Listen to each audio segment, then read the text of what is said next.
Hello, this is the Provoked Prawn, and this is the GoXLR mic. That's right, the company behind the GoXLR Mini and the full-size GoXLR, TC Helicon, has come up with its own microphone. This is a dynamic broadcast quality microphone with its own built-in pop filter and an interesting design that I'm about to show you as I unbox and show you the setup process for this microphone. Now, this is a dynamic microphone with a Super-Cardioid pickup pattern, and you'll see what that means in a minute. And I'm using this microphone now to do the voiceover for this video, and I'm going to show you what's included in the box, which includes the 9 different coloured accent rings that allow you to change the look and feel of it. You'll also note a very high quality looking microphone with a very solid build quality, a removable pop filter, which is included and can be easily taken off, and I'll show you that in a minute, and a really interesting setup. It's a solid weighty microphone that looks fairly compact, and even more so when you start taking it apart. It weighs in at 485 grams, which is important to bear in mind because you'll need to take that into account depending on the boom arm that you're mounting it to. It's fairly hefty, and that is interesting because it has a really good solid build quality to it. And it's also worth bearing in mind that it doesn't come with any desk stand or any sort of microphone mount. So although it has this multi-point system that allows you to adjust the positioning of it, and a removable pop filter, it doesn't have anything to mount it to, so you will need a separate boom arm or mic stand in order to get it onto and to deliver the best sound on it. And I'm going to show you the setup process for that in a minute. Now, this is a Super-Cardioid dynamic microphone which has a frequency response of 50 Hz to 18,000 Hz, 300 ohms of impedance, and a 74 decibel sensitivity level. A really good setup. From what I've seen, a really good quality microphone. I was immediately struck when I got out of the box by the solid weight and feel of it. It's a really good looking mic with an interesting 3-dimensional adjustment mechanism, and I'll show you what that means in a second. And as I said, those rings, so you can change the look and feel of it. Interesting highlight. Now, they also sent me the mic cable, so this is an XLR mic cable. I believe this comes separately, an additional purchase. A very nice quality mic cable, and a good looking with the GoXLR accents on it. Now, obviously this will work nicely with the GoXLR and GoXLR Mini, so it makes a logical purchase option. And based on the sound quality and the pickup quality of it, I'd say it's a very good choice as well. Delivers great sound, really rich sounding, and very comparable to some of the other much more expensive microphones that I've tested out recently. And the cabling is also very nice, and it goes along with a sort of overall finish of the mic, which is obviously this sort of grey silver finish to it, and a very solid build quality. Now, this is interesting because it has a universally adjustable, as they say. Basically, it has multiple different points in it where you can adjust the position of it to get it into the right place. Obviously, that pop filter demonstrates the fact that you're meant to talk into the top of the microphone, and that's why the pop filter goes between your mouth and the mic, getting it as close to your mouth as possible, obviously adjusting the settings, and I will leave all the settings that I've used in the GoXLR Mini in the description if you're curious and want to check that out. I'll also show you a bit later on. Essentially allows you to get a really good sound and capture quality out of it. And it's also a really nice looking microphone, but when you start taking it apart, you'll see it's actually a lot smaller than is initially apparent, because now we basically have the microphone entirely apart, and you can slide on one of the other colour rings, so you can change them out. Now, one of the things I thought was interesting is the one that's included as standard, the silver one, is actually a metal, and the others are all plastic.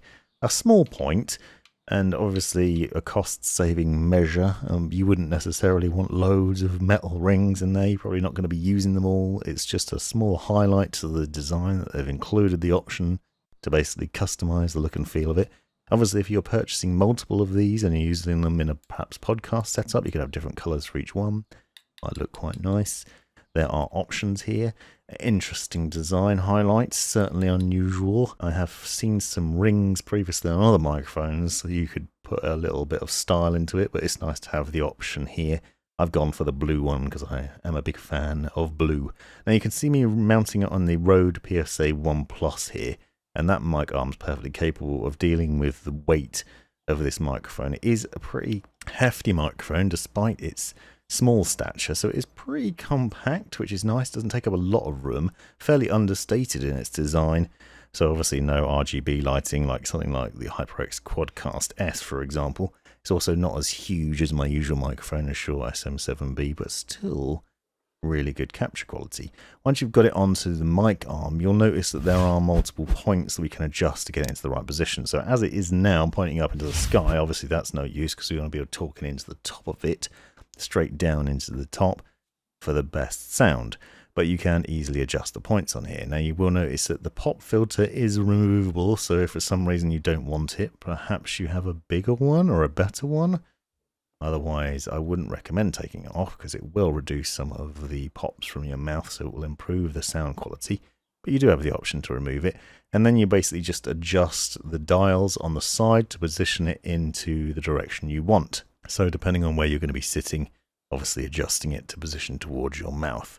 You can obviously move the cable around as well, depending on your mic arm, and then adjust it further. It is very flexible. It is easy enough to move around. Also, the build quality here is very solid, and those dials are really easy to adjust. I really like the overall look and feel of this thing. Not only does it sound great, but it's also really easy to adjust. Really good quality, really good finish on it. It looks the part, it sounds the part, and there's a lot of things to like about it. Obviously, this is a great combination to go with a GoXLR or GoXLR Mini as well. If you're considering which mic to purchase, it makes sense to get a mic that is designed to go with the GoXLR. So in this video I'm using the GoXLR Mini, but it will obviously work with full size. It is a dynamic microphone, so it does need a little bit of oomph, but it does deliver a really good quality, and it's really easy to drive as well. I certainly haven't had any problems with it, and I actually have the settings set up really simply, and it was pretty straightforward in order to get sounding good as well. And I'm going to demonstrate in a second what you need to do in order to set it up and the settings that you'd use. But I have it at just 57 decibels for capturing purposes, and this is obviously going to vary depending on your environment. So here we are in the GoXLR software. You'll notice this is the GoXLR Mini. I'm going to show you the basic setup, what I've got in terms of the settings here, and you can just copy those. There are people that have done much more in-depth videos and have better knowledge on these things and the tweaks that you do in order to get it sounding good. So I'm going to link to one of those videos in the description. But what I want to do is show you what I have done with mine to make it sound nice. So the mic setup we go into here is set as dynamic microphone. I set it as 57 decibels. Now I could possibly get away with setting it a little bit higher. The higher you set it, the more it picks up. So there is a danger of it picking up more background noise there. I noticed, for example, that it picked up some of the clicks from my mouse and keyboard when it was set higher. But it does make it easier to be heard. It does depend, though, on how vocal you are in your voiceovers or your broadcasts. So if you're really loud, then obviously you're going to vary there. Now I have my noise gate settings down here, so you can see the threshold is set to minus 47 decibels, attenuation is 100%, tax 10 milliseconds, release 200. I found that eliminates a lot of the background noise from the surrounding environment and does a fairly decent job of cancelling out things like fan noise and other things. Equalizer settings I've not really played around with too much. I've taken a little bit of treble out, but that is going to be depending on your voice. And then the compressor basically levels things out nicely. So here I have my threshold set to minus 15 decibels, ratio is 4:1, attack's 10 milliseconds, release is 100 milliseconds, and I got 1 decibel of makeup gain. Fairly straightforward, and as you can hear, that delivers a really good sound from that. Now, I'll leave all those in the description as well, in case you need to check those out, so you don't have to follow with the video. But what I want to do quickly is, while I'm talking, just type in the background so you can hear the pickup. Now, one of the things of note is the microphone positioning. So it is probably just about a fifth's length from my mouth at the moment. Obviously, if I get it closer, it sounds significantly different. So if you want to create a broadcast quality, you could probably reduce the gain and get it really close and have it sounding a lot more intimate. And if you have it further away, you'll probably likely want to turn the gain up more so that you can be heard. But it is, as you can hear, a very rich sounding microphone. I'm really impressed with the overall quality of this mic. Great sounding, really sick. Fantastic, easy to set up, easy to use, great looking, and there's a lot to like here. Subscribe and come back for more to see comparisons with other mics, and be sure to check out my mic comparison playlist linked below and in that description. This has been the Provoked Prawn. Thanks for watching.